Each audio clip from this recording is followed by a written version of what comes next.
பரிவேல் அணி சேவல் என பாடும் பணியே பணியாய் அருள்வாய். தேடும் கயமா முகனை செருவில் சாடும் தனி யானை சகோதர. திருச்சிற்றம்பலம்.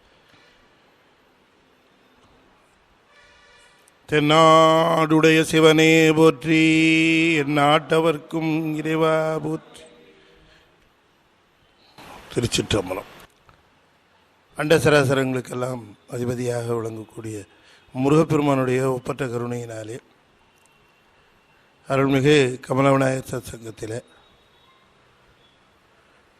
புரசை திருடேரி கழகமும் இணைந்து மிகச்சிறப்பாக நிகழ்த்தி வருகின்ற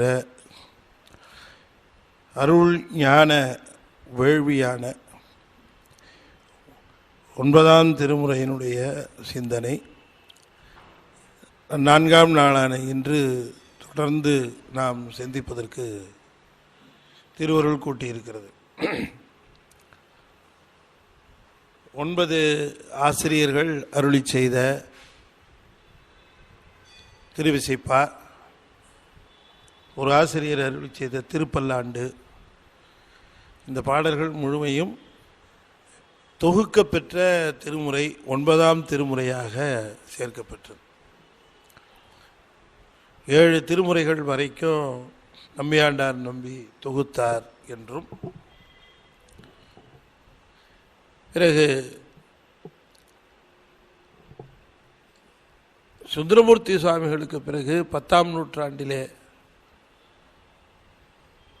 11ஆம் நூற்றாண்டிலே வாழ்ந்த அருளாளர்களுடைய பாடல்களை எல்லாம் தொகுக்க வேண்டும் என்கிற எண்ணத்தில்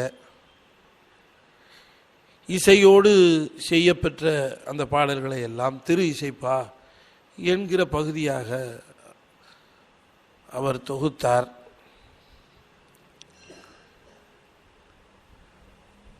ராஜராஜ சோழன் காலத்திலே 7ஆம் திருமுறை வரைக்கும் தொகுக்கப்பட்டது.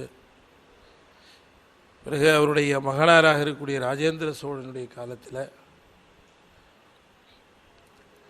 மீண்டும் ஒரு முறை திருமுறைகள் நம்பியாண்டார் நம்பியாலேயே தொகுக்கப்பட்டது. 2 தலைமுறைகளிலே அவர் சோழ அரசர்களோடு தொடர்பு வைத்திருந்த ஒரு மிகப்பெரிய திருமுறை ஆசிரியராக விளங்குகிறார்.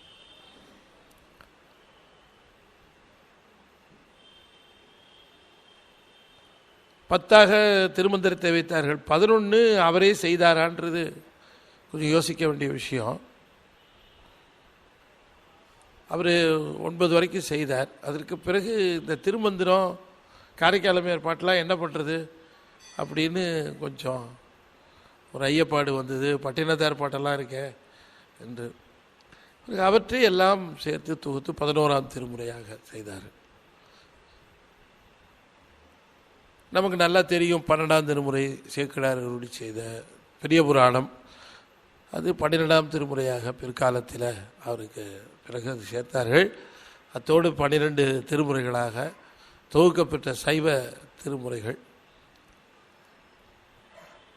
நம்முடைய தமிழ் வேதங்களாக அவை நம்முடைய சைவ உலகிற்கு கொடையாக வழங்கப்பெற்றது. யாருக்கு கிடைக்கும் இந்த பேர்? மக்களுக்கு கிடைக்கின்ற மிகப்பெரிய செல்வம் வெறும் நிலத்திலே விளைவதும்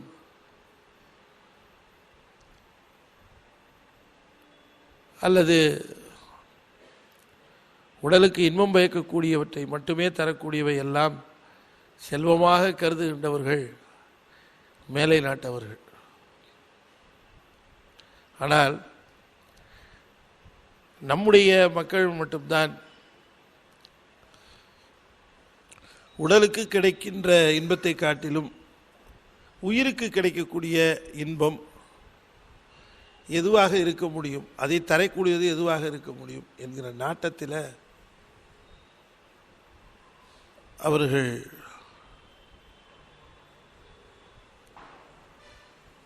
இந்த சைவ பொக்கிஷமாக விளங்கக்கூடிய 12 திருமுறைகளையும் நமக்கு தந்தார். நீங்கள் நன்றாக யோசித்து பாருங்கள். நம்முடைய வழிபாட்டில் இப்பொழுது நமக்கு திருமுறைகள் எந்த அளவிற்கு அவை கை கொடுக்கின்றன, நம்முடைய குறைகளை வாழ்க்கையிலே தீர்த்து கொள்வதற்கு, நம்முடைய துன்பங்களை எல்லாம் நீக்குவதற்கு திருமுறைகள் எவ்வாறு கை கொடுக்கின்றன என்ற முறையை பார்க்கிற பொழுது இறைவன் ஏன் திருமுறைகளை தந்தான், எதற்காக இந்த திருமுறைகளை அவன் பல்வேறு ஞானாசிரியர்களை கொண்டு பாட வைத்து அவற்றை தொகுத்து நமக்கு தந்திருக்கிறான்.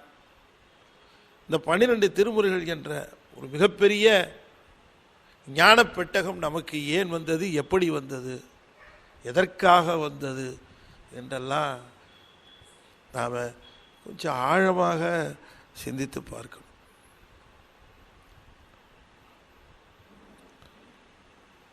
திருமுறைகளிலே இருக்கக்கூடிய பாடல்கள் எல்லாம் ஏதோ இறைவனை துதித்து பாடிய பாடல்கள், இறைவனுடைய பெருமையை சொல்லக்கூடிய பாடல்கள் என்ற அளவிலே பார்க்காது, இறைவனை தேனே அமுதே கரும்பே கட்டியே என்றெல்லாம் விழித்து அந்த அளவோடு நின்று விடாது, நம்முடைய உள்ளத்து உணர்வை தூண்டி எழுப்பக்கூடியதாகவும் அறிவிலே விளைகின்ற தாகத்தை தணிக்கக்கூடியதாகவும் அவை விளங்குகின்ற அந்த பாங்கை நம்முடைய அருளாளர்கள் திருமுறைகளிலே அருளி செய்திருக்கிறார்கள். திருமுறை பாடல்களை நாம் வழிபாட்டிலே பாட வேண்டும் என்று சொல்லுவது அது ஒரு துவக்க நிலை. திருமுறை பாடல்களை வழிபாட்டிலே நாம் பாட வேண்டும் என்பது ஒரு துவக்க நிலை. நம்முடைய குறைகளை எல்லாம் தீர்த்து கொள்வதற்கு திருமுறைகளை பாட வேண்டும் என்பது தொடக்க நிலை. ஆனால் திருமுறைகளை நம்முடைய அறிவு தாகத்திற்கும் உள்ளத்தினுடைய உணர்வு தனிவிற்குமாக அந்த பாடல்களை நாம் பாட வேண்டும் என்கின்ற பாங்கை நாளாக நாளாக நாம் திருமுறைகளின் மேலே வளர்த்து கொள்ள வேண்டும். 9ஆம் திருமுறை பாடல்கள் எல்லாம் எப்படி என்று சொன்னால், அவையெல்லாம் வெறும் துதிப்பாடல்களாக இல்லாமல் இறைவன் நமக்கு தரக்கூடிய மிகப்பெரிய ஆனந்தத்தை பற்றிய பாடல்கள். இறைவன் நமக்கு தரக்கூடிய பொருள்களில் மிகப்பெரிய பொருளாக விளங்கக்கூடிய பேரானந்தத்தை விளக்குகின்ற பாடல்கள். அப்படி ஒன்று உண்டா? ஆனந்தம்னா அது எப்படி சார் ஆனந்தம்னா? நான் இது வரைக்கும் ஆனந்தம்னு அனுபவிச்சது, ஆனந்தம்னு எனக்கு தெரிஞ்ச வரைக்கும் தோசை சாப்பிடும்போது ஒரு ஆனந்தம் வருது, அந்த மாதிரி ஒரு ஆனந்தம். நல்ல உணவுப் பொருள், நல்ல இசை, அல்லது நல்ல இப்படி மெய்யிலே விளையக்கூடிய அந்த மெய்ப்பாடுகளாக விளங்கக்கூடிய அந்த மெய் இன்பத்தையே முழுமையான இன்பம் என்று கருதுகிற அந்த இன்ப நிலையிலே இருக்கிற நாம், அது உண்மையான மெய் இன்பம் அல்ல, அது பொய் இன்பம். மெய் இன்பம் என்பது மெய் இன்பம் அல்ல, அது மேன்மையான இன்பம் என்று நாம் உணர்ந்து கொள்வதற்கு இந்த பாடல்கள். அதனால் திருவிசை பாடல்களை பார்க்கிற பொழுது நீங்கள் எடுத்தவுடனே இந்த பாடல்களுடைய பொருளை நாம் நேரடியாக அப்படியே அதை புரிந்து கொள்ள முடியும் என்று கருதிவிடக்கூடாது. சேந்தனார் அருளி செய்த திருவிசைப்பாவில் 3 பாடல்களை நாம் ஏற்கனவே பார்த்தோம். இப்போ 4வது பாடலாக ஒன்று செய்திருக்கிறார். இப்போ இந்த 4வது பாடலாக சொல்லி இருக்கிற அந்த நிலையில் இறைவனுக்கும் தனக்கும் ஏற்பட்ட ஒரு உறவு எப்படி ஏற்பட்டது, தனக்கும் இறைவனுக்கும் விளைந்திருக்கிற இந்த உறவு எத்தகையது, இந்த உறவினுடைய தன்மை என்ன என்று அவர் விளக்குகிறார். இப்பொழுது அவர் விளக்குகின்ற அந்த பாங்கை, இறைவனுக்கும் தனக்கும் இருக்கக்கூடிய உறவின் பாங்கு, இறைவனுக்கும் தனக்கும் ஏற்பட்டிருக்கக்கூடிய அந்த தொடர்பு அவர் விவரிக்கின்ற விதத்தை நாம் படிக்கின்ற பொழுது நமக்கு புரிய வேண்டும் அல்லவா? புரிகிறதா அப்படின்னு நம்மளை நாமே கேட்டு பார்க்கணும்.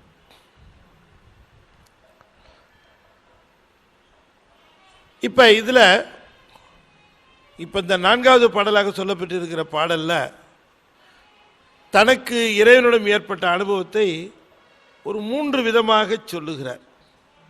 அதை 4வது விதமாக நிறைவு செய்கின்றார்.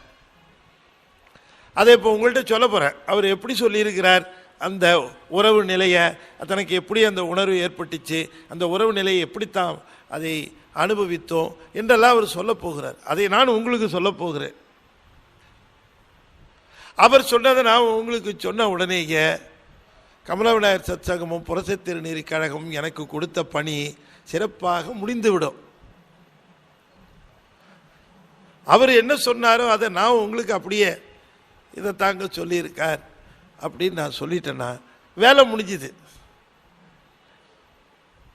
அப்படி என்னதான் சொல்லியிருக்கிறார் அப்படின்னு பார்த்தா,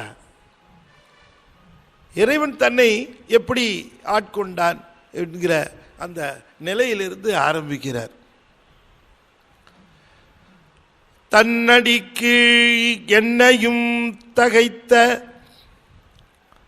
சசிகுலா மௌலியை,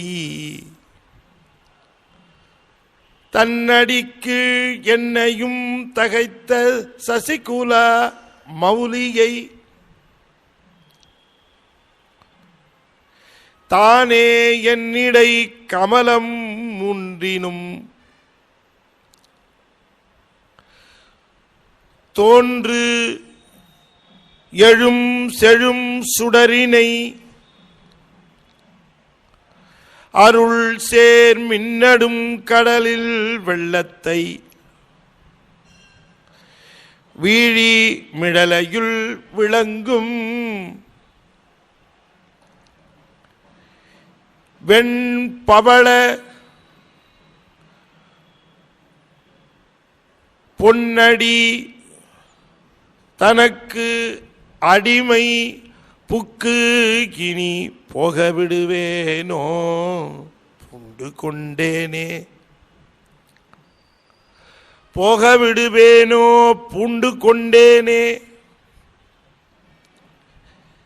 எதை போக விடுவேனோ? சசிகுலா மௌலியை போக விடுவேனோ.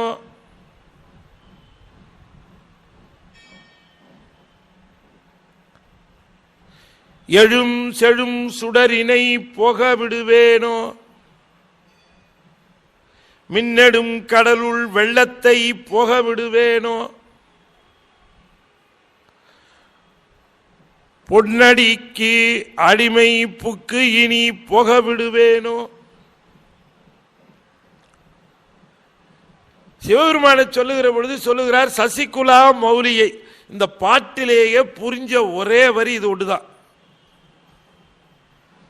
சசிகுலா மௌலின்னு சொன்னா, சசினா சந்திரன், குலானா குலாவுகிறத, மௌலினா சடையை உடையவனே. அது கூட மௌலினா சடைன்னு தான் அர்த்தம்.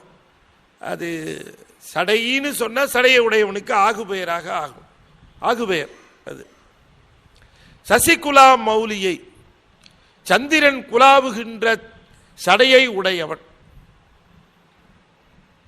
சரி, என்னிடை கமலத்து தோன்று எழும் செழும் சுடரினை. எத்தனை கமலமா? என்னிடை 3 கமலத்து.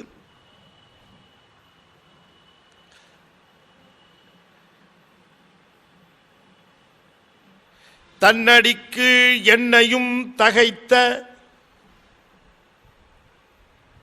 சசிகுலா மௌலியை. பெருமானை பற்றி சொல்லுகிற பொழுது பெருமான் என்னை ஆட்கொண்டார். தகைத்தல் என்றால் தடுத்து ஆட்கொள்ளுதல். தகைத்தல்னா தடுத்தல்னு அர்த்தம், பகைத்தல்னா கெடுத்தல்னு அர்த்தம்.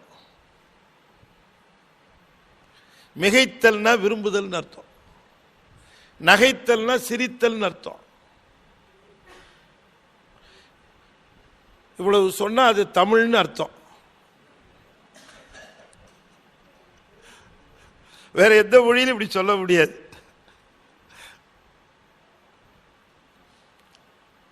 தகைத்துன்னாரு, என்னை தடுத்து. யாரை தடுப்பாங்க? யாரை தடுக்கணும் அப்படின்னா டைரக்ஷன் மாறுறவங்கள தடுக்கணும். கரெக்டாக வந்தவங்களை எதுக்கு தடுக்கணும்? ஒழுங்காக தான் போயிட்டு இருக்காங்களே, போற பாதை சரியில்லைன்னா என்னப்பா இப்படி போற, இப்படி போ. சுந்தரமுத்துசாமிகள் புத்தூர் சடங்கவி சிவாச்சாரியாருடைய பெண்ணை திருமணம் செய்து கொண்டு நிம்மதியாக வாழ்க்கையை வாழலான்னு ரொம்ப ஜோராக வந்து உட்கார்ந்தார், மாப்பிள்ளை மாதிரி. என்ன அவனுக்கு கல்யாணமா? உனக்கு யாரை கேட்டு கல்யாணம் அப்படின்னு யாரோ ஒரு ஆள் வந்து வம்பு பண்ணுறான். அவருக்கு முதல்ல தெரியல, எவ்வளோ கோவம் வந்திருக்கும், எவ்வளோ கோவம் வந்திருக்கும். மாப்பிள்ளையா உட்காந்துருக்க ஒரு ஆள் உனக்கு எதுக்கியா கல்யாணம், எழுந்திரி மேடையை விட்டுன்னா இந்த மாப்பிள்ளையோட பிரஸ்டீஜ் எவ்வளோ உண்டாயிருக்குன்னு மாப்பிள்ளைங்களுக்கு தான் தெரியும்.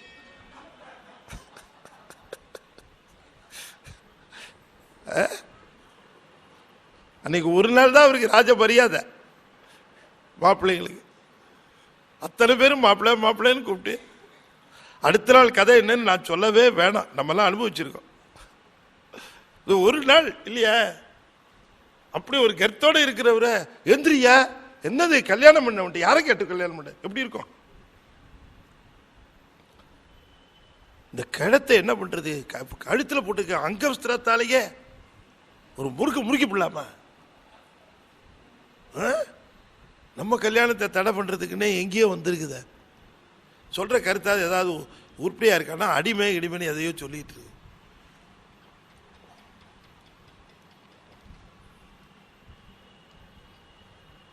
எப்பவுமே சாமி நமக்கு முதல்ல செய்யறது ரொம்ப கசப்பா தான் இருக்கும். அவர் ஏதாவது நமக்கு செஞ்சு கசப்பா இருக்குன்னா ரொம்ப ஆனந்தமா ஏதோ தரப்போறாருன்னு அர்த்தம். பின்னால மருந்து கசப்பா இருந்தா என்ன அர்த்தம்? நோய் நீங்க போகுதுன்னு அர்த்தம்.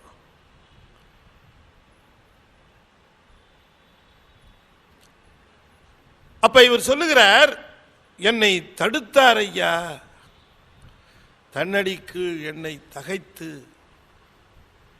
அவர் என்ன சொன்னார்? தன்னடிக்கு என்னையும் தகைத்து சேர்ந்தனர். திருவடியின் கீழே தடுத்து ஆட்கொள்ளக்கூடிய தகுதி எனக்கு கிடையாது. அவர் திருவடியினாலே தடுத்து ஆட்கொள்வதற்குரிய தகுதி எனக்கு கிடையாது. இருந்தாலும் கூட என்னை தடுத்து ஆட்கொண்டார் ஐயா. ஏனென்று சொன்னால் அவருடைய திருவடியை காண வேண்டும் என்று திருமால் பட்ட பாடு எல்லாருக்கும் தெரியும். எவ்வளவு பெரிய ஒரு திருமால், செல்வத்துக்கே அதிபதி, இந்த உலக செல்வத்துக்கே அதிபதி. நானோ விறக வெட்டி கட்டி கொண்டு போய் வித்தாத்தான் காசு. ஆனா என்ன அவரு தன் அடிக்கு பத்திரமா கவர் பண்ணி வச்சுக்கிட்டாரோ, என்னையும் தகைத்து. ஆனா அவர் செய்கிறதுல அது ஒன்றும் அவ்வளோ பெரிய ஆச்சரியம் இல்லை. எனக்கு அதுக்கு அப்புறம் தான் தெரிஞ்சுது. ஏன்னா அவர் சசிகுலா மௌலி. ஒரு கலையோட வந்த அந்த சந்திரனை ஒருத்தருமே மதிக்கல. பௌர்ணமியா இருக்கிற சந்திரனை எல்லாரும் மதிக்கலாம். ஒரு கலையோடு இருக்க சந்திரனுடைய மதி மயங்கி அறிவு மழுங்கி தன்னுடைய நிலையெல்லாம் குலைந்து அழகு கெட்டு மிக கீழான நிலையில இருந்த அந்த பிறையை எடுத்து சிரசிலே சூடிய காரணத்தினாலே சந்திரனையே, ஒரு கலை சந்திரனையே சூடிய கருணை வெள்ளமாயிற்றே, என்னை சூடுவதற்கு என்ன தவறு இருந்து விட போகிறது? அதனால என்னை ஆட்கொண்டார். சந்திரன் திருவடியில தஞ்சம் என்று விழுந்த ஒரே காரணத்திற்கு நாம எடுத்து சூடிக்கணும்னா அதுக்கு ஏதாவது அழகு இருக்கணும். அப்பதானே எடுத்து அது சூடிக்குவோம். ஒருத்தர் கொண்டு ஏதோ நம்மகிட்ட ஒரு பொருள் கொடுக்குறாரு, ஆபரணம் கொடுக்குறாரு, வச்சு போட்டுங்க சார் அப்படின்னு கொடுக்குறார். நாம உடனே அந்த பொருள் அழகா இருந்தது, ஒரு தனுச்சரண்டே ஒரு வாட்ச் தான் கொடுக்குறாரு. ஐயா அந்த வாட்சை கட்டிக்கிங்க, உங்களுக்கு தான். சரி கொண்டாங்க, நல்லா இருக்க அப்படின்னு கட்டிக்குவேன். வாட்சை கொடுத்தா கட்டிக்கலாம். அங்கேருந்து ஒருத்தர் மிட்டாயில் செஞ்ச வாட்சை கொண்டு வந்து கையில் கொடுத்து, ஐயா அதை கொஞ்சம் கட்டிக்கிங்க, கட்டிக்கணும். நான் சரி அன்பாக கொடுக்குறாரு, வாஸ்தவம் தான். இந்த ஜவு மிட்டாய் ஒன்று இருக்குன்னு தெரியுமா, இந்த பெரிய அதில் ஒரு வாட்ச் பண்ணியிருக்கு, அதை எடுத்து என்கிட்ட கொண்டு வந்து கொடுத்து, ஐயா இதை கட்டிக்கிங்க அப்படிங்கிற அன்புல கொடுக்குறாரு. நான் கட்டிக்குவேண்ணா, நீங்கள் கட்டிக்குவீங்களா சொல்லுங்க, வாங்கி வச்சுட்டு சரிங்க அப்புறமா ஐயா ஐயா முன்னால் கட்டுங்க ஐயா, அதை கட்டுங்க ஐயா, கட்டுவோட ஒரு கலையோட வந்து தேஞ்சு போய் கிடக்கிற அந்த பிறை அதை யாராவது எடுத்து சூடுவாங்களா?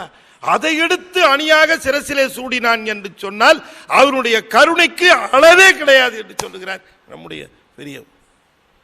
இதை விட என்ன பெரிய கருணை? அழகை எடுத்து சூடிக்கொள்ளலாம், ஆனா அதுக்கப்புறம் வந்தது பாருங்க, அதுக்கு ஒரு அழகு. இவர் சூடிய பிறகு அதற்கு தனி அழகே வந்து. திருமுறையை எடுத்தா 50% பாட்டில் இந்த பிறை வராத இடம் கிடையாது. என்ன புண்ணியம் பண்ணானோ தெரியல சந்திரன். அப்ப என்ன அர்த்தம் அப்படின்னு கேட்டா, ஒரு டம்ளர்ல தண்ணி, ஒரு குவளை நிறைய பால். தம்பியை கூப்பிட்டு கேட்குறேன் இது என்னடா அப்படின்ற, அவன் என்ன சொல்லுவான்? பால். இது என்ன? தண்ணீர். இது என்ன? பால். இது என்ன? தண்ணீர். ரெண்டையும் கலந்துட்டேன். இவனை கூப்பிட்டு கேட்குறேன் இது என்னடான்னு, என்ன சொல்லுவான்? பால்மா. இது வரைக்கும் தண்ணின்னு பேர் இருந்தது, இப்ப சேர்ந்த உடனே அதுக்கு என்ன பேர் வந்துருச்சு? பால்னு பேர் வந்துருச்சு. இதுவரைக்கும் குறையுடைய மதி என்று இருந்தது, சிவபெருமானுடைய சிறைக்கு சேர்ந்த பிறகு, அந்த தலையிலே சேர்ந்த பிறகு மிகப்பெரிய பெருமை பெற்று விட்டது. அதனால சேர்வாரோடு சேரணும். நாமளும் என்ன பண்ணணும்? சிவத்தோட போய் சேர்ந்துடணும். சேர்ந்தா குறையெல்லாம் அடிபட்டு போய் நமக்கும் சிறப்பு வரும். அதனாலதான் சொன்னார், சசிகுலா மௌலியை என்னையும் தன்னடி கீழ் தகைத்தனர். அப்ப அதுக்கு என்ன ஒரே ஒரு காரணம், திருவடியின் கீழே அவர் தடுத்து ஆட்கொள்ள வேண்டும் என்றால் நீ முழுமையாக சரணடை, அவ்வளவுதான். இனிமே ஒண்ணு இல்லை நீதான் அப்படின்னு போய் விழுந்தான் பெற்றான் பெருவாழ்வு. நம்ம அதை தான் செய்யணும். இறைவனை 100% அந்த ஒப்படைப்பு 100%. சார் சாமியும் கும்பிடணும் சார், நம்மளும் முயற்சி எடுக்கணும் சார் அப்படின்னு சொல்லுகிற அந்த பாங்கை நாம் எப்படி எடுத்துக்கொள்ள வேண்டும் என்று சொன்னார், முயற்சி கூட இறைவனுடைய திருவருளினால் விளைவது என்று தான் எடுத்துக்கொள்ளும். முயற்சி செய்யாமல் இருக்க வேண்டும் என்பது போதனை அல்ல, செய்யப்படுகின்ற முயற்சி அவனுடைய திருவருளினாலே நிகழ்கிறது என்று எடுத்துக்கொள்ளணும். அதை சொன்னார்,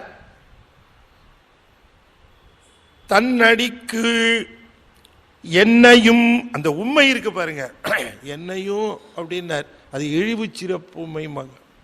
உண்மையிலேயே சேந்தனார் வந்து தன்னை அப்படி சொல்லிக்கிட்டாலும் உண்மையிலே இழிவு இல்லை. அவரு தன் முழுமையும் ஒப்படைத்தவர்.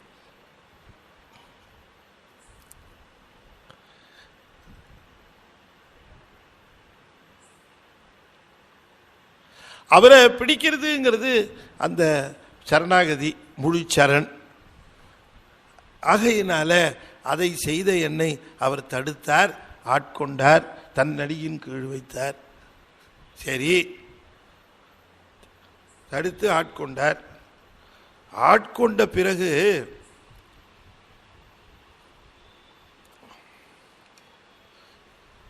நான் எப்படி இருக்கணும்?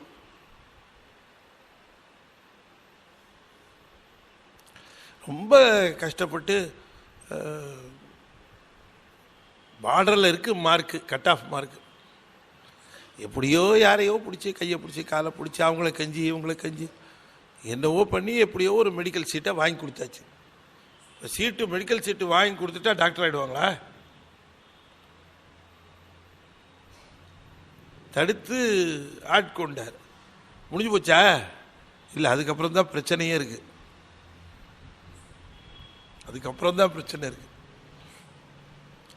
ஏன்னா தடுத்து ஆட்கொண்ட பிறகு சிவத்தோடு சேர்ந்து இருக்கிறோங்கிற ஒரு எண்ணம் வரும் பாருங்க, அதுதான் இருக்கிறதுலேயே டேஞ்சரானது.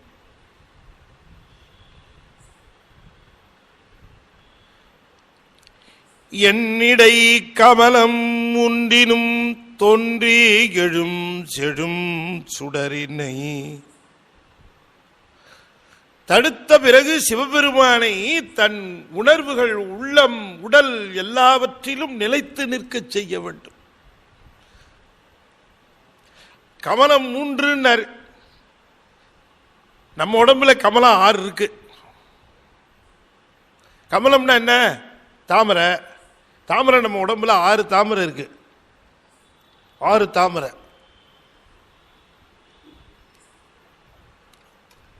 நம்ம 3ஆம் தந்திரம் முழுக்க அதைத்தான் பார்த்தோம். மன்னிக்கிறோம், 4ஆம் தந்திரம் முழுக்க இது 3ஆம் தந்திரம் முழுக்க யோக தந்திரம். யோகத்தில் முழுக்க அதைத்தான் பேசுறார். இந்த தாமரையத்தான் ஆதாரம்னு சொல்லுவோம். ஆதாரங்களை எல்லாம் உடம்புல ஆதார இடங்களாக தாண்டி போய் நிராதாரம். ஆதாரம் நிராதாரம். இறைவனை நாம் பற்றுவதற்கு முதல்ல ஆதாரங்கள் முதல்ல தேவைப்படும், அப்புறம் நிராதாரம். நிராதார நிலைக்கு போகிறது போனால் தான் முழுமை அடைஞ்சு. சைக்கிள் ஓட்டுகிற பொழுது முதல்ல எது பெடல், எது பிரேக்கு, எது ஃப்ரண்ட்டு, எது பேக்கு, எது பெல்லு, அப்புறம் எப்படி அமுக்கிறது எல்லாம், கீப் லெஃப்ட்டு எல்லாம் பார்த்துக்குவோம் முதல்ல. இதெல்லாம் முதல்ல ஆதாரங்களா. நல்லா ஓட்ட ஆரம்பித்தோடனே எங்கே பிரேக்கு எல்லாமே வண்டியில் ஏறுறதுக்கு முன்னாடி எங்கே சார் லெஃப்ட் பிரேக்கை காண திடீர்னு, ஐயோ இந்த பக்கம் இருக்கா, ரைட் இதா, பெல்லு, இப்படியா பார்த்துட்டு ஏறுவான் சைக்கிளில் ஏறுவது.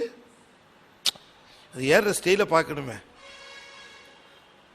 சைக்கிளை என்னவோ இவரே சைக்கிளை கண்டுபிடிச்ச மாதிரி அப்படி அலட்சியமாக காலை தூக்கி போட்டு இப்படி கையில் 2 பிடிச்சி அப்படி வண்டி ஓட்டும்போது அப்படி அதை விட்டுட்டு ஸ்டைலாக அப்படி தலையெல்லாம் சொரிஞ்சு யாருக்கும் ஹேண்ட்பாரெல்லாம் பிடிக்க வேண்டிய அவசியமெல்லாம் கிடையாது. அது பாட்டுக்கு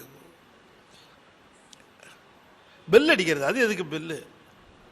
போகும்போதே மிரட்டிட்டு பட் இப்படி இல்லை சவுண்டெல்லாம் கொடுத்துக்கிட்டு. இப்போ சைக்கிள் யாருக்கு ஆதாரம் தெரியல. சைக்கிள் பேர் பறக்கிறார். இப்போ சைக்கிள் ஆதாரம்னு மறந்து போச்சு, நிராதார நிலைக்கு போயிட்டார். அவர் சுமக்கிறது சைக்கிள்னே ஞாபகம், ஏதோ பறக்கிற மாதிரி அவர் நினைச்சிட்டு இருக்கிறார். உடம்பை ஆதாரமாக கொண்டு இறைவனை அனுபவித்தவர்கள் உடம்பு இல்லாமலேயே நிராதார நிலைக்கு போய் அனுபவிக்கிறது. அதுதான் நம்ம இதில் சொல்லியிருக்கேன். இதெல்லாம் எங்கே நம்ம இதில் தான் சொல்லியிருக்கேன். கொஞ்சம் கொஞ்சமாக அப்படியே போகலாம், போகிறது உண்டு. இப்போ 6 ஆதாரங்களில் 3 கமலத்தை பற்றி பேசுகிறார். இந்த 3 கமலங்கிறது எது அப்படின்னு சொன்னால் அநாகதம், விசித்தி, ஆக்ஞா. இந்த 3 இடங்களில் சொல்கிறார். இந்த 3 இடங்களில் இருக்கக்கூடிய தாமரை மலரிலே அவர் தோன்றி எழும் செழும் சுடராக விளங்கினார். இந்த 3 தாமரைகளிலும் அது சுடராக விளங்குகிறது அப்படின்னு சொன்னால் யோகம் கம்ப்ளீட் ஆகுதுன்னு அர்த்தம். ஏன் சார் மூலாதாரம், சுவாதிஷ்டானம், மணிபூரகம் ஒரு கீழே 3 இருக்க அப்படின்னு கேட்டால், அந்த 3லையும் இருக்கிற அதிதேவர்கள் சிவனை சேர்ந்தவர்கள் அல்ல, பிற தெய்வங்கள்.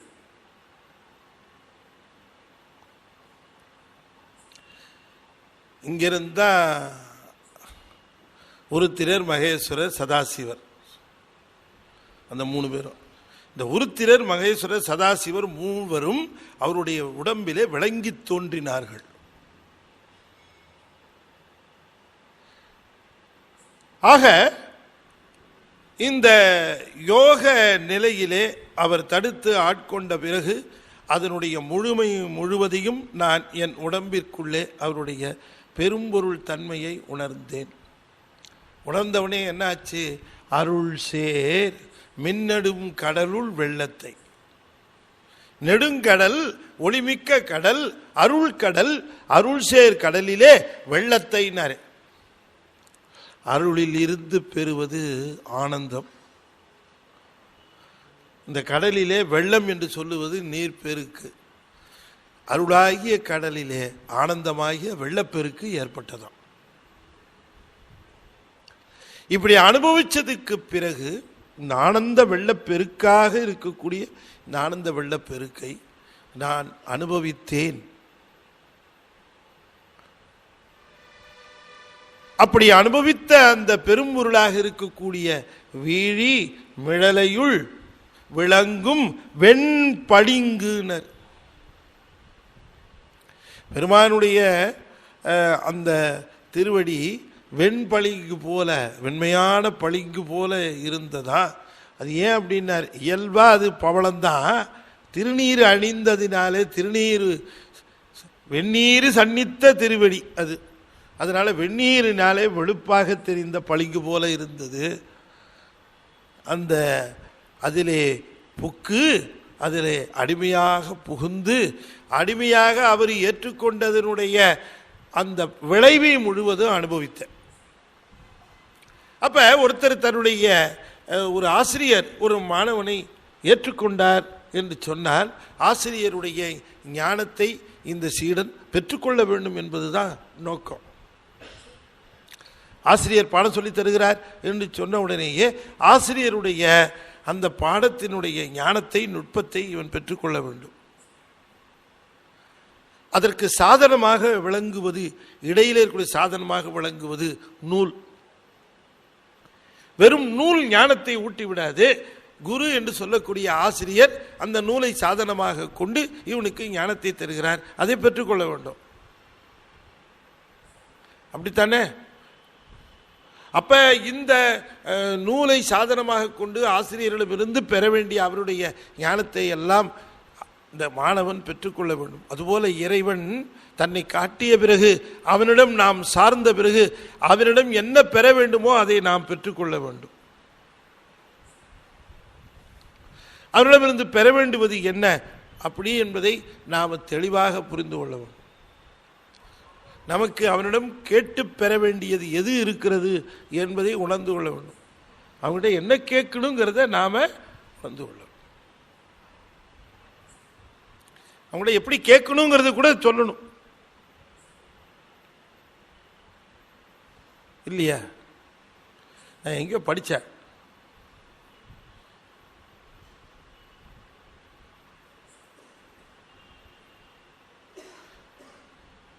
எனக்கு என்ன வாங்கி தருவ அப்படின்னு கேட்டா அவ காதலியா, எனக்கு என்ன வாங்கிட்டு வந்திருக்கிற அப்படின்னு கேட்டா அவ மனைவியா, எனக்கு எதுக்கு இதை வாங்கிட்டு வந்தேன்னு கேட்டா அவ தாயா.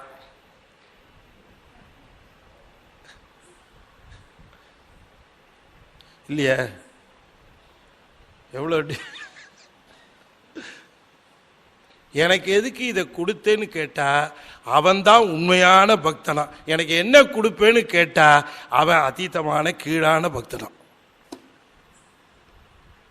எனக்கு என்ன தருவே அப்படின்னு கேட்கிறவன், எனக்கு என்ன கொடுப்பேன்னு கேட்கிற பக்தன். எனக்கு எதுக்கு இதெல்லாம் கொடுக்குற, யார் கேட்டா உன்னை, நான் இதையா கேட்டேன், பாரோடு விண்ணாய் பறந்த பரனே பற்று நான் மற்றிலேன் கண்டாய், சீரோடு பொலிவாய் சிவபுரத்தரசே திருப்பெருந்துரை உரை சிவனை, ஆரோடு நோகேன் ஆர்க்கெடுத்து உரைக்கேன், ஆண்ட நீ அருளிலையானால் தேவையில்லை அதெல்லாம் கொடுத்துட்டு இருக்கிற, நான் கேட்டது உன்னுடைய அருள் தானே, அப்பத்தானே நான் ஆனந்தம் பெற முடியும். அப்ப சாமிகிட்ட வந்து எனக்கு எதுக்கு இதெல்லாம் கொடுத்தேன்னு நாம கேட்கணும். என்னப்பா என்ன கம்மியா கொடுத்துருக்கிறீன்னு தான் கேட்டுக்கிட்டு இருக்கிறோம். செல்வம் வந்தது, திடீர்னு நம்ம பேருக்கு 1 லட்ச ரூபா டிரான்ஸ்ஃபர் ஆயிருக்கு. என்னையா 1 லட்ச ரூபா டிரான்ஸ்ஃபர் ஆயிருக்கு, என்ன சமாளிச்சு அப்படின்னு பார்த்தா ஏதோ பழைய ஒரு ஏதோ வராது அதெல்லாம் செட்டில் ஆகி வந்துருச்சு. உடனே சாமி எதுக்கு இதை போய் இப்போ கொடுக்குற, இப்போ இந்த 1 லட்சத்தை யாருக்கு கொடுக்குறது, என்னென்னலாம் சிக்கல் வரும், யார் கிட்ட கொடுத்த அப்படின்னு போய் கேட்கணும் சாமிகிட்ட. கேட்போமா?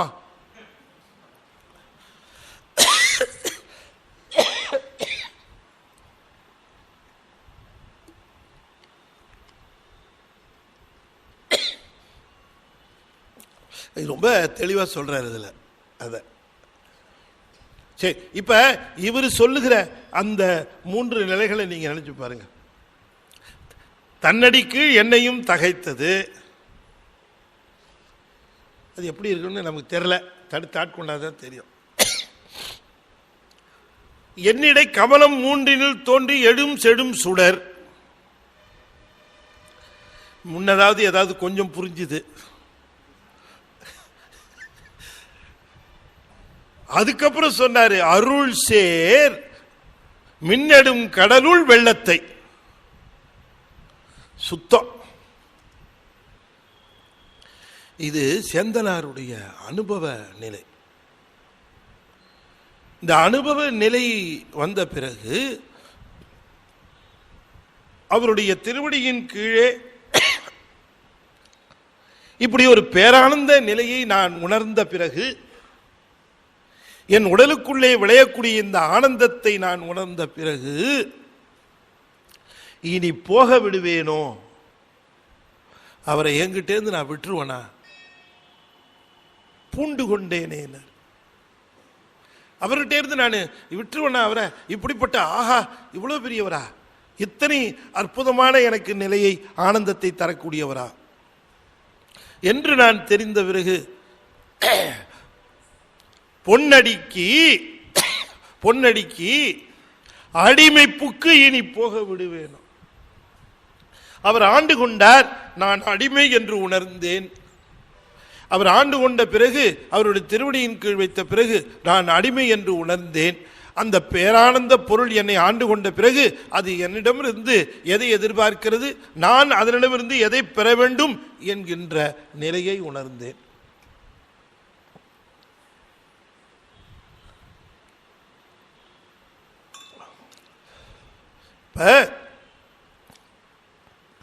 நாம வழிபடுகிற கடவுள்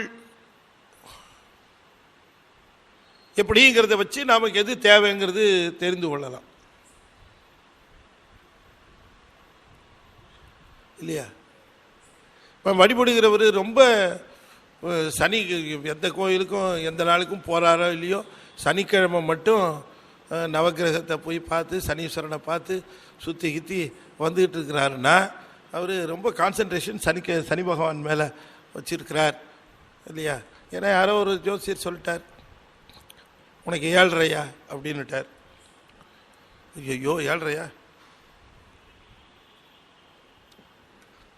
அப்படின்னுட்டு இப்போ பயம் வந்துருச்சு. இன்னொருத்தருக்கு சொல்ற, உனக்கு ராகு தோஷம், உனக்கு கேது தோஷம், இங்கே என்னையா பண்ணிட்டு இருக்கிறேன், வேற எங்கே போகணும், போய் ராகு கேது போய் சொத்து போ, அதுக்கு எதாவது பரிகாரம் பண்ணு. ஓ சரி.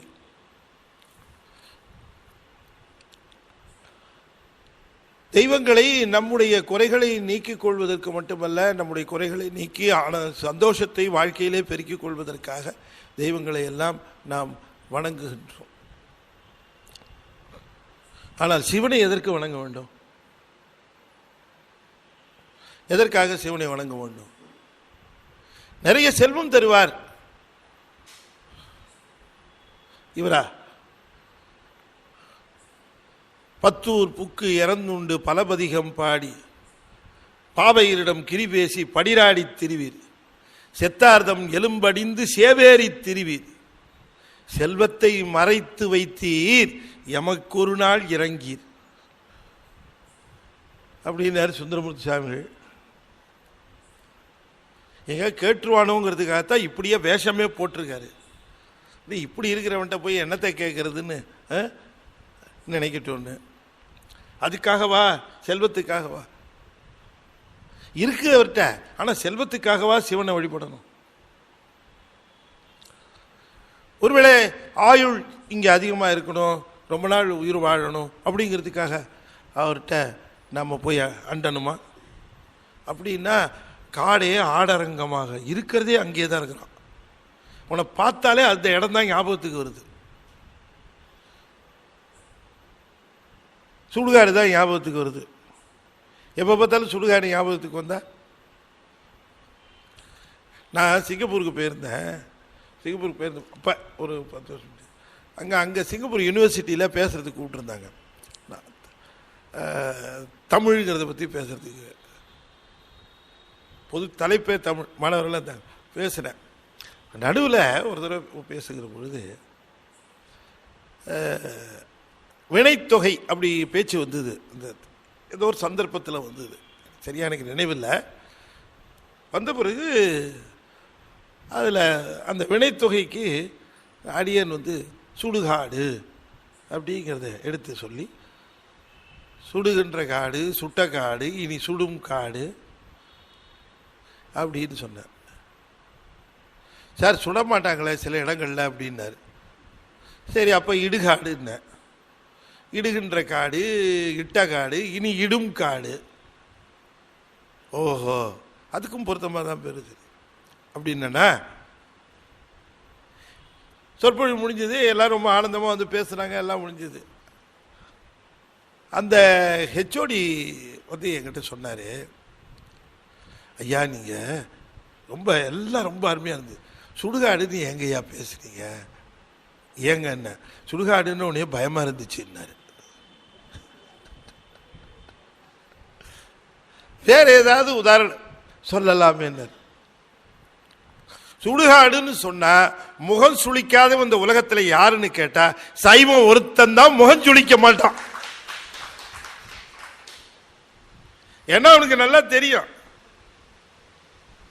நாங்க அதை பத்திலாம் பயப்படுறவங்க இல்லை.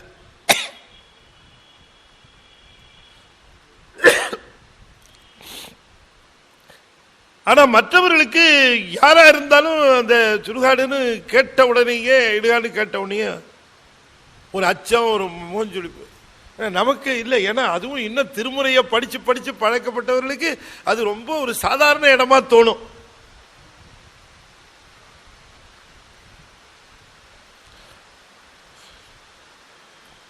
காடே நல்லிடமாய் கடுவிருள் நடமாடும் பெடனே குருகாவூர் வெள்ளடை நீ என்றேனர் சுந்தரமுத்துசாமி சொல்லுகிற பொழுது.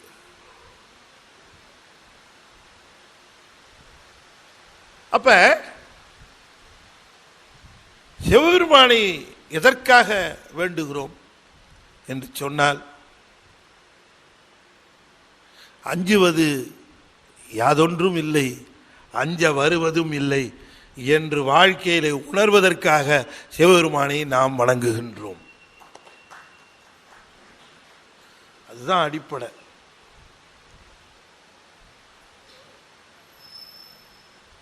இப்படி ஒரு பாட்டு 5 கண்டத்தில் எங்கேயுமே இல்லை. அஞ்சுவது யாதொன்றும் இல்லை, அஞ்ச வருவதும் இல்லை. பயம், எதற்கெடுத்தாலும் பயம் வாழ்க்கையில். அது தொலைந்து போவதற்குரிய நிலை சிவன் ஒருவனால்தான் கொடுக்க முடியும். அதை இங்கே சொல்லுகிற பொழுது சொல்லுகிறார், அவன் தந்த மிகப்பெரிய வரமாக விளங்கக்கூடிய இந்த உடம்பு, இந்த உடம்பினுக்குள் அந்த உத்தமனை உணர்கின்ற பாங்கு, உடம்பினுக்குள் உத்தமனை உணர்கின்ற பாங்கத்தான் யோகம்னு சொல்றோம். உடம்புக்குள்ளே இருக்கிறார், நம்ம கூடவே இருக்கிறார், நமக்கு அந்த ஆனந்தத்தை வழங்குகிறார் என்பதை உணர்வது தான் யோகம். யோகம் வேற ஒன்றும் கிடையாது. யோகம்னா நாம் இன்னும் ஸ்பெஷலாக ஏதோ எக்ஸசைஸ் பண்ணுறோம்லான்னு நினச்சி பயந்துட. யோகம்னா அவர் உள்ளுக்குள்ளே உயிருக்கு வேறாக இல்லாமல் உயிருக்கு உயிராகவே விளங்குகின்றார் என்று உணர்கிற நிலை.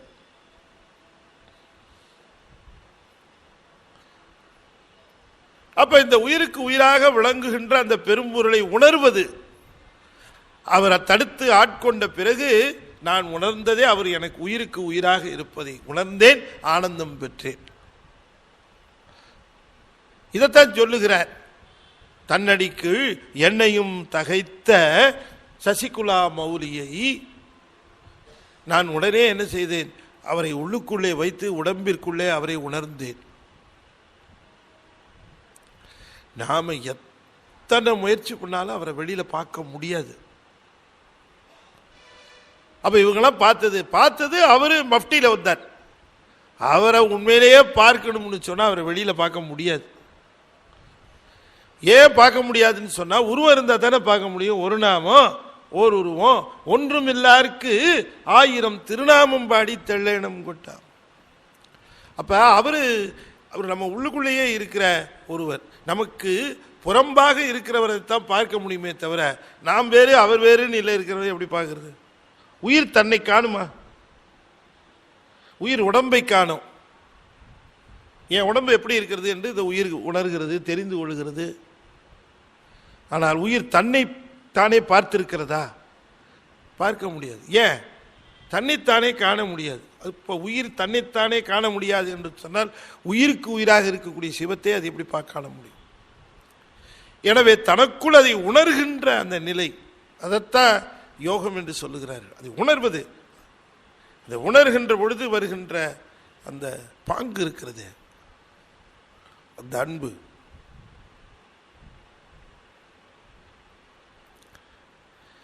இங்கே சொன்னால் தப்பு இல்லைன்னு நினைக்கிறேன். ஒரு ஒரு உதாரணத்திற்காக அதை சொல்லுகிறேன், ஒரு ஓமைக்காக சொல்லுகிறேன், வேற ஒன்றும் இல்லை. நீங்கள் அதை தவறாக எடுத்துக்கொள்ள வேண்டாம். ஒரு அன்பர் ஃபோன் பண்ணார் நேற்று இரவு ஃபோன் பண்ணார். ஃபோன் பண்ணும்பொழுது ரொம்ப நெருக்கமான ஒரு அன்பர் தான். நெருக்கமான அன்பர், ரொம்ப ரொம்ப நெருக்கம் என்று சொல்ல முடியாது, நெருக்கமான அன்பர். சொற்பொழி அவர் உடனே ஃபோன் பண்ணி என்கிட்ட கேட்டார், ஐயா ஊர்லேருந்து வந்துட்டீங்களா அப்படின்னாரு. வந்துட்டேங்க அப்படின்னு. இப்போ எங்கே இருக்கீங்க? இப்போ கோயம்புத்தூர்லேருந்து வந்துட்டுருக்குறேன் அப்படின்னேன். அப்படிங்களா ஐயா அப்படின்னார். நீங்கள் ஊர்லேருந்து வந்துட்டீங்கன்னு இப்போ தாங்க எனக்கு தெரிஞ்சுது அப்படின்னார். எப்படின்னு? எனக்கு ஒரு மெசேஜ் வந்தது ஐசிஎஃப்லேருந்து. ஐசிஎஃப்லேருந்து எனக்கு மெசேஜ் வர்றது ரொம்ப சௌரியமாக இருக்குது. நீங்கள் ஊருக்கு வந்திருக்கீங்களா இல்லையான்னு தெரிகிற ஒரு மிகப்பெரிய ஒரு சாதனமாக இது இருக்குது. நீங்கள் வந்துட்டீங்கன்னு தெரிஞ்சு போச்சு. சரிங்க ஐயா, ஒரே ஒரு விஷயம் சொல்லலாமாங்க ஐயா? சொல்லுங்க ஐயா அப்படின்னு. அவர் சொன்னதை உங்கள்கிட்ட சொல்கிறேன். அவர் சொன்னார், மணிவாசகருடைய பாடலில் நான் பல முறை படிக்கிற பொழுது அவர் சாமிகிட்ட நீ என்னை விட்டுட்டு போயிட்ட அப்படின்னு ஒரு கதறுவார். நீ கதறுகிற பொழுது என்னை விட்டுட்டு போயிட்டியே, நீ பாட்டுக்கு போயிட்டியே, தில்லைக்கு வர சொல்லிட்டியே, நீ போயிட்டியே, எங்கே இருக்கியோ? அப்போ எனக்கு எப்படி இருக்குது தெரியுமா? எனக்கு செத்தால் தான் சிரியாரோ அப்படின்னு சொல்கிறாரு. செத்து போலாமலும் இருக்குது அப்படின்னு சொன்னார். எனக்கு அப்போ பாட்டை பிடிக்கும்போது எனக்கு ஒன்றும் புரியல. ஆனால் சமீப காலமாக ஒரு 2-3 மாதமாக நீங்கள் இங்கே இல்லை, வெளியூர் போயிருக்கீங்கன்னு தெரிஞ்ச பொழுது எனக்கு ஒரு உணர்வு ஏற்பட்டுச்சிங்கய்யா. அந்த உணர்வு தான் போல இருக்கு அந்த உணர்வு என்று நான் உணர்ந்தேன் அப்படின்னார். நான் சொன்னேன், என்னங்க ஐயா இவ்வளோ பெரிய வார்த்தை சொல்கிறீங்க? ஐயா உங்களுக்கு தெரியாது. அவர் சொன்னார் வார்த்தையை அப்படியே சொல்கிறேன். உங்களுக்கு மனைவி உண்டு, மக்கள் உண்டு, உங்களுக்கு பேரன் உண்டு, பேத்தி உண்டு. ஆனால் அவர்களுக்கெல்லாம் நீங்கள் நேரம் ஒதுக்குங்க, பாருங்கள், அவங்கள போய் பார்க்கணும், வரணும், கொள்ளணும். ஆனால் அவர்களை விட நாங்கள் தான் உங்களுக்கு உயர்ந்தவர்கள், நீங்கள் அதை தெரிந்து கொள்ள வேண்டும் அப்படின்னார். சரிங்க என்ன ஒரு 1/2 மணி நேரம் பேசினார்ன்ட்டு அவர். நீங்கள் தயவு செய்து இந்த மாதிரி வெளியூருக்கு போய் 1 மாதம் 2 மாதம்லாம் உட்காரக்கூடாது. சரிங்க அப்படின்னு. நான் இப்போ செவ்வாய்க்கிழமையிலேருந்து ஆரம்பிக்குதுன்னு நான் செவ்வாய்க்கிழமை உடனே இங்கே வர முடியாது என்னால். என் டியூட்டி சமாச்சாரம் அப்படி, நாங்கள் வரப்போகிறதில்ல. ஆனாலும் நீங்கள் ஊரில் தான் இருக்கீங்கன்னு நினைக்கிற நினைப்பு இருக்குது பாருங்கள், அது எனக்கு ரொம்ப ஆனந்தமாக இருக்குது. பார்க்குறனோ இல்லையோ பார்க்கக்கூடிய இடத்துல இருந்து கொண்டு இருக்கிறார் அப்படிங்கிற நினைப்பு இருக்கு இல்லையா, அப்படின்னு எனக்கு தோணுது அப்படின்னார். ஒன்றும் இல்லை, ஒரு வார்த்தை பேசுகிறேன், கேட்குறாரு. இதுக்கே இப்படி ஒரு ஆனந்த பரிமாற்றம் இருக்குமானால் சிவமே பொருள், வேறு எதுவும் இல்லை என்று நினைக்கிற சேந்தனாருக்கு சிவபெருமான் எப்படிப்பட்ட பேரானந்தத்தை தந்திருப்பான் என்று நாம ஒப்பிட்டு பார்த்து கொள்ள வேண்டும். இங்க நினைச்சு பாருங்க, இது ஒண்ணுதான் பொருள் நினைச்சு பாருங்க. மணிவாசகர் அனுபவித்த அனுபவம் ஏன்னு கேட்டா, அவருக்கு இனிமே எதுவுமே பற்று நான் மற்றிலேன் கண்டாய் சீரோடு பொலிவாய் சிவபுரத்து அரசே அப்படின்னு கேட்கிற பொழுது வேறு எதுவும் பொருள் இல்லைன்னு சொன்னா உண்மையிலேயே அது உணர்ந்தவர். உபச்சாரத்துக்காக சொல்றது இல்லையா? நம்ம இப்போ உபச்சாரத்துக்காக வாழ்க்கையில எத்தனையோ பேசுறோம், எத்தனையோ சொல்லுகிறோம், எத்தனையோ உண்மையா எடுத்துக்க முடியுமா?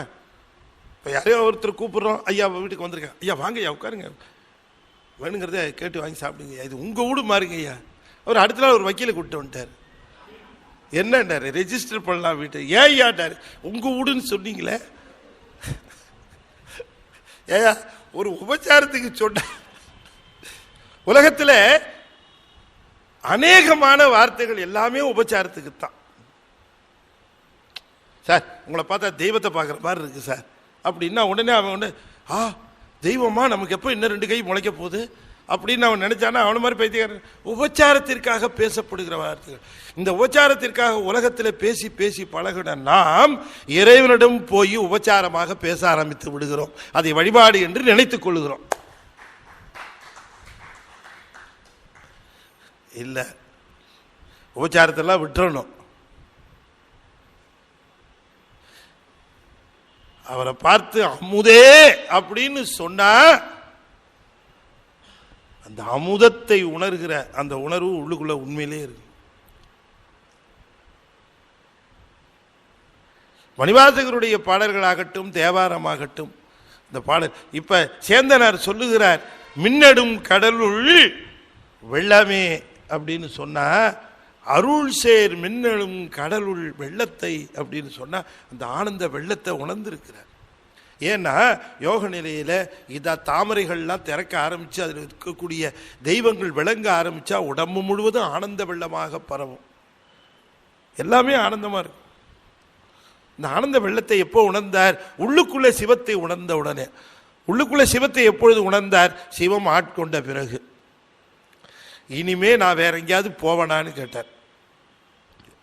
இனி நான் வேற எங்க போறேன்? நான் எங்கேயும் போக மாட்டேன். போக விடுவேனோ? போவேணும்னு கேட்கல. என்ன சொன்னாரு? போக விடுவேனோ. நான் போறதில்லை, போக விட மாட்டேன் உன்னை.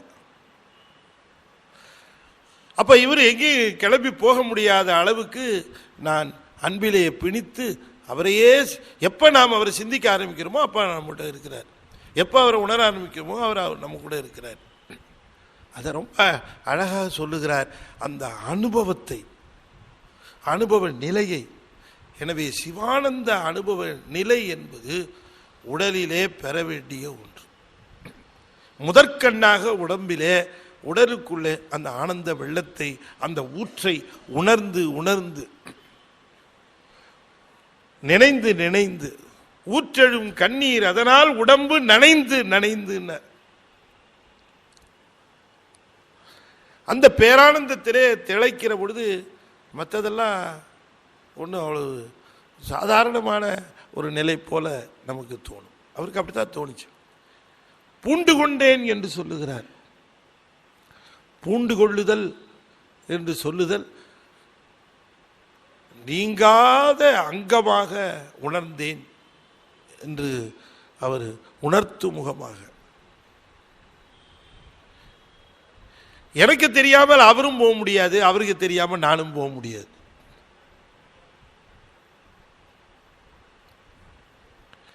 அதனால நான் இனிமே இந்த சிவத்தை தவிர வேற எவரையும் எண்ணுகின்ற அந்த நிலையும் கிடையாது. சொல்லாண்ட சுருதியை சோதித்த தூய்மன தொண்டருள்ளீர். சொல்லாண்ட சுருதியின் சோதித்த தூய்மன தொண்டருள்ளீர். சில்லாண்டிற்சிதையும் சில தெய்வ சிறுநெறி சேராமே. வில்லாண்ட கனகத்திரள் மேறுவிடங்கண் விடைப்பாகன் பல்லாண்டு எனும் பதம் கடந்தானுக்கே பல்லாண்டு கூறுதுமே. பல்லாண்டு எனும் பதம் கடந்தானுக்கே பல்லாண்டு கூறுதுமே. சொல்லாண்ட சுருதி பொருளை சோதித்த தூய்மன தொண்டருள்ளீர். சில்லாண்டில் சிதையும் சில தெய்வ சிறுநெறிகள் சேராமே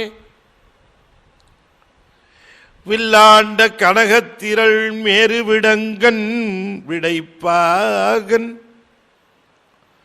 பல்லாண்டு எனும் பதம் கடந்தானிக்க பல்லாண்டு கூறுதுமே பல்லாண்டு கூறுதுமே. நான் பல்லாண்டு சொல்லுகிறேன் யாருக்கு? பல்லாண்டு கடந்தானுக்கு. பல்லாண்டு எனும் பதம் கடந்தானுக்கே. இந்த பல்லாண்டு என்கிற பதம் கடந்தவன் இவன். ஆனால் அந்த பதத்திலே இருக்கிறவர்கள் பலர். அந்த பதத்திலே இருக்கிறவர்களை நீங்கள் வணங்கி ஆயுளிலே மாட்டிக்கொள்ளாதீர்கள், பிறவியிலே மாட்டிக்கொள்ளாதீர்கள். காலத்தை கடந்தவன் தான் உங்களையும் காலத்தை கடக்க வைப்பான். பஸ்ஸுக்கு வெளியில இருக்கிறவன் தான் பஸ்ஸுக்குள்ள மாட்டிக்கிட்டவங்களை வெளியில இழுக்க முடியும். அவனே பஸ்ஸுக்குள்ள இருந்தா பஸ் கவுந்துருச்சு. வெளியில இருந்தானே ஒருத்தர் இழுத்து வெளில போடும். உள்ளுக்குள்ளே இருக்கிறவன் இழுத்துக்கிட்டு இருந்தானா விட்றாடா வெளில போடும்.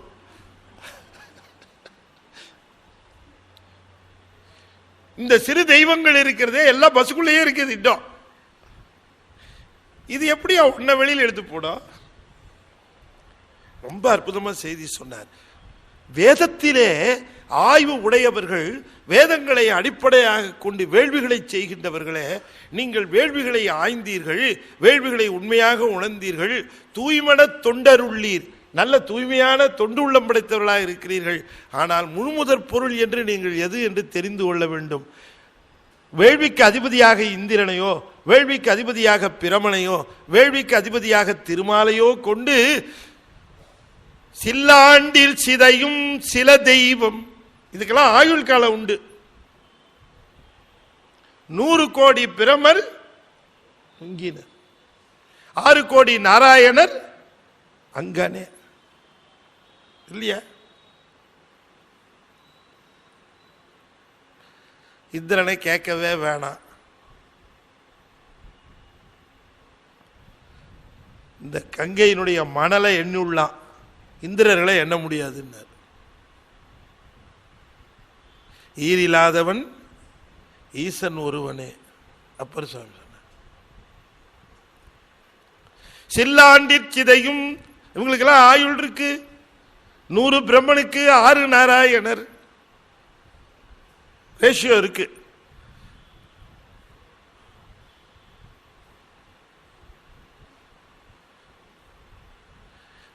ஒருத்தர் கேட்டார், என்ன சார் இது எல்லா திருமால் சன்னதியும் சிவன் கோயில் எல்லாம் இருக்கே,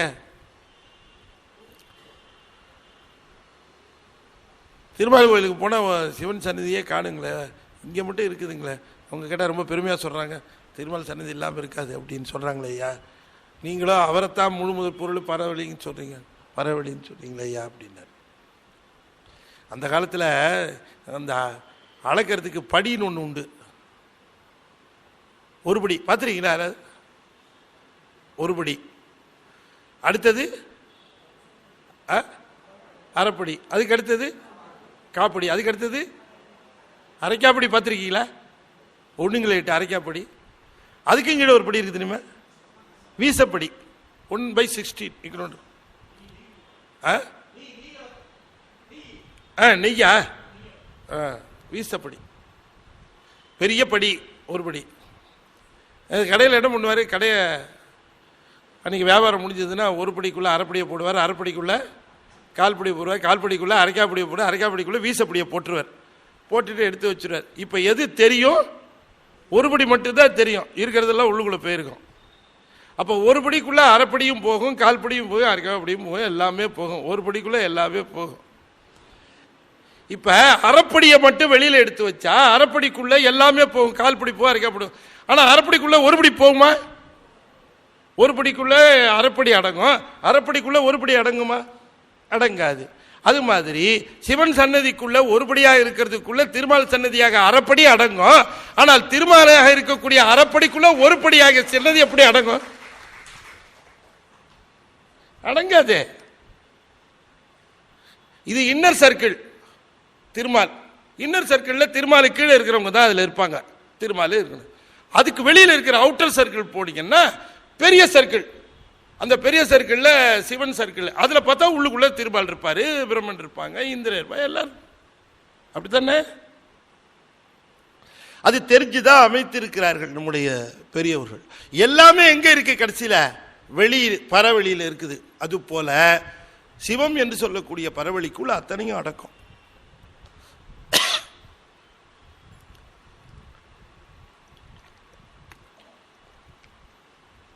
இப்ப சயின்ஸ் இப்படி எப்படி போயிட்டு இருக்குன்னா அப்படி விரிந்து கொண்டே இருக்கிறது. முதல்ல 3 டைமென்ஷன், முதல்ல சிங்கிள் டைமென்ஷன், அப்புறம் 2 டைமென்ஷன், அப்புறம் 3 டைமென்ஷன் அப்படின்னாங்க. ஒரு புள்ளிய குறிக்கணும் அப்படின்னு சொன்னால் அந்த நேர்கோட்டில் குறிக்கணும்னா ஒரு சிங்கிள் டைமென்ஷன் போதும். ஒரு ஏரியாவில் குறிக்கணும்னா எப்படி சொல்கிறது? அதுக்கு 2 டைமென்ஷன். இந்த தரையில் ஒரு புள்ளியை குறிக்கணும்னா அந்த புள்ளி எங்கே சார் இருக்குன்னா எப்படி சொல்கிறது? இவ்வளோ நீளத்தில் இவ்வளோ அகலத்தில் நீங்கள் ரெண்டையும் கோடு போட்டு கிழிச்சு ரெண்டையும் சந்திக்கிற இடம் தாங்க அந்த புள்ளி. சொல்லலாம் இல்லையா? அந்த இடத்துல ஒரு பொருள் இருக்கு, அதை எப்படி சொல்றது அப்படின்னு சொன்னா எக்ஸ் ஒய் இசட் அந்த உயரத்தையும் சொல்லணும். இப்போ இந்த மைக் எங்க இருக்குன்னு கேட்டா X coordinate, Y coordinate, Z coordinate மூணையும் சொல்லலாம். 3 கோஆர்டினேட்டோட சொல்லிட்டு இருந்தோம் 3 டைமென்ஷன். 4வதா ஒரு டைமென்ஷன் என்னன்னு கேட்டா டைம். 8:15 இதனுடைய டைமென்ஷன் என்ன? 4 டைமென்ஷனில் குறிக்கணும்னு சொன்னால் 8:15 இதை குறிக்கணும் அப்படின்னு சொன்னால் 8:15 நீளம் அகலம் உயரம் தரலாம். 9:15 மைக் எங்கே இருக்கும்? உள்ளுக்குள்ளே போயிடும். இப்போ இதனுடைய ஸ்பெசிஃபிகேஷனே மாறி போச்சு. 9:15க்கு வேற ஸ்பெசிஃபிகேஷனு இல்லையா? அப்போ டைம்ங்கிற பொழுது இந்த 3 டைமென்ஷனோட இந்த ஸ்பேஸில் எல்லாத்தையும் குறிக்கிறதுக்கு 3 டைமென்ஷன் போதும். ஆனால் வெளியில வருகிற பொழுது டைம் என்கிற ஒரு ஸ்பேஸ், அதாங்க நம்ம சைவ சித்தாந்தத்தில் காலம் அப்படின்னு ஒரு டைமென்ஷன், காலம் அப்படின்னு ஒரு டைமென்ஷன், நியதி, கலை, வித்தியாராகும். அப்ப இந்த காலம்ங்கிற ஒரு டைமென்ஷன், மீதி எல்லாம் 3 டைமென்ஷன், அதை வச்சுக்கிட்டு எல்லாத்தையும் குறிக்கிறது. காலத்தையும் தாண்டி 5th டைமென்ஷன் இப்ப சொன்னான், அதுதான் ஸ்பேஸ். சயின்ஸ் மெல்ல மெல்லமா வந்து எங்க வருதுன்னா சைவ சித்தாந்தத்துக்கிட்ட வந்துகிட்டு இருக்குங்க இன்னைக்கு. அதுதான் உண்மை. இந்த காலத்தை கடந்தவருக்கு காலம் கிடையாது. இங்க இருக்கும் போதுதான் உங்களுக்கு வாய்ப்பு கிடைக்குமானா, நான் ஏதோ சினிமா பத்தி பேசுறேன்னு தப்பா நினைக்காதீங்க, வாய்ப்பு கிடைக்குமானா இன்டர்ஸ்டெல்லார்னு ஒரு படம் எடுத்திருக்கான், ஒரு படம். அதில் நீங்கள் கொஞ்சம் அது எல்லாமே ஓரளவுக்கு கற்பனையாக இருந்தாலும் ஓரளவுக்கு கற்பனையாக இருந்தாலும் மீதி எல்லாமே சயின்ஸு அடிப்படை, விஞ்ஞானத்தின் இதெல்லாம் கட் பண்ணிடுங்க. நான் இன்னும் இன்ட்ரெஸ்ட் எல்லா படத்துக்கு விளம்பரம் கொடுத்துக்கிட்டு இருக்கேன்னு நினச்சிட போகிறாங்க இல்லை. அதனால் அதில் ரொம்ப அற்புதமாக அவன் சயின்ஸை பேஸ் பண்ணி தான் அதை எடுத்திருக்கான். இன்னைக்கு விஞ்ஞான உலகத்திலேயே ரொம்ப பெரிதாக போற்றப்படுகிறவர் ஸ்டீஃபன் ஹாக்கின்ஸ். அவரை தான் பெருசாக வச்சு பேசுகிறாங்க. அவரே ஃபெயிலான தத்துவம் தான் காட் பார்ட்டிகள். அவர் அப்படி ஒரு பார்ட்டிகளே கிடையாதுன்னாரு. கடைசியில் அதை நிரூபித்தாங்க, அவர் ஒத்துக்கிட்டார். I accept my wrong theory அப்படின்னு சொல்லிட்டார். ஒத்துக்கிறார் என்னுடைய ராங் தியரி, ஆனால் இருக்குன்னு அவங்க நிரூபிச்சிட்டாங்க. பட் அவர் இந்த ஸ்பேஸை பற்றி சொல்லுகிற பொழுது அவர் இந்த டைம் அப்படிங்கிற ஒரு டைமென்ஷனை வச்சு தாண்டி போய் வெளி அப்படிங்கிறது, இந்த ஸ்பேஸை கணக்கு வச்சு இந்த டயத்தில் இந்த டைமென்ஷனில் இந்த பொருள் இங்கே இருக்கு, இந்த ஸ்பேஸ் அங்கேயே இல்லை, மாறுது. அப்போ மாறினதில் டைம் ஒரு ஃபேக்டரு, ஸ்பேஸ் ஒரு ஃபேக்டரு, நீளம் அகலம் உயரம் இது ஒரு ஃபேக்டர். இது ரொம்ப அருமையாக அந்த படத்தில் ஓரளவுக்கு அதை விவரிச்சிருக்கான். என்னன்னா அதை எனக்கு அதெல்லாம் கொஞ்சம் புரிய ஆரம்பிச்சுது. ஏன் அது எனக்கு புரிஞ்சுது கேட்கும் பொழுது உடன் நாங்கள் பார்த்தவங்கள என்னங்க அதெல்லாம் புரியலையே அப்படின்னாங்க. எனக்கு புரிஞ்சுதுங்க. என்னங்க எப்படிங்க நீங்கள் சயின்ஸ் எப்போ படிச்சிங்க? நான் சயின்ஸ் படிக்கல, சைவ சித்தாந்தம் படித்தேன், அதனால் அதெல்லாம் புரியுதுங்க. அப்படியே கார்லேட் ஆகுது. எனக்கு தெரிஞ்சு விஞ்ஞானத்தோடு ஒத்து போகிற ஒரே சமயம் சைவ சித்தாந்தம் தான். மித்தெல்லாம் கான்ட்ராடிக்ட் பண்ணும். இந்த உலகத்திலே மிக பெரிதாக போற்றப்படுகின்ற, மிக அதிகமானவர்களாக பின்பற்றப்படுகின்ற ஒரு சமயமாக சொல்லப்படுகின்ற ஒரு சமயத்தில் ஒரு வேத நூலில் உலகம் தட்டை என்று தான் சொல்லப்பட்டு இருக்கிறது. நீங்கள் பார்த்தீங்கன்னு சொன்னால் எல்லாமே அந்த விஞ்ஞானத்தை கான்ட்ராடிக்ட் பண்ணும். ஆனால் நம்முடைய சைவ சித்தாந்தத்தில் எதை எடுத்தாலும் it will never contradict science. எல்லா கான்செப்ட்ஸும் பார்த்தீங்கன்னா இன்னைக்கு காட் பார்ட்டிகள் கண்டுபிடிச்சான், அதுதான் நம்முடைய மாயை. அதிலிருந்து தான் மாயைனா வேதாந்தம் சொல்லுகிற மாயை இல்லை, சைவ சித்தாந்தம் சொல்லுகிற மாயை. எல்லாம் அழகாக சொல்லுகிறார் நம்ம சாமியை சொல்லுகிறார். சில்லாண்டி சிதையும் சிலதேவர் சிறுநெறி சேராது. அவங்க சிலதேவர் பேர் சொல்ல கூட எனக்கு இஷ்டம் இல்லை. போ சிலதேவர். இந்த பெரிய ஆக்டர் நடிகெல்லாம் போட்டு மற்றும் சிலர் நடித்த, சரி மற்றும் பலர் நடித்த வச்சுக்கல, அப்படி இந்த மற்றும் பலர்ன்றுவான் மித்தத்தை எல்லாம் கொண்டு போய். அது மாதிரி சில தெய்வம்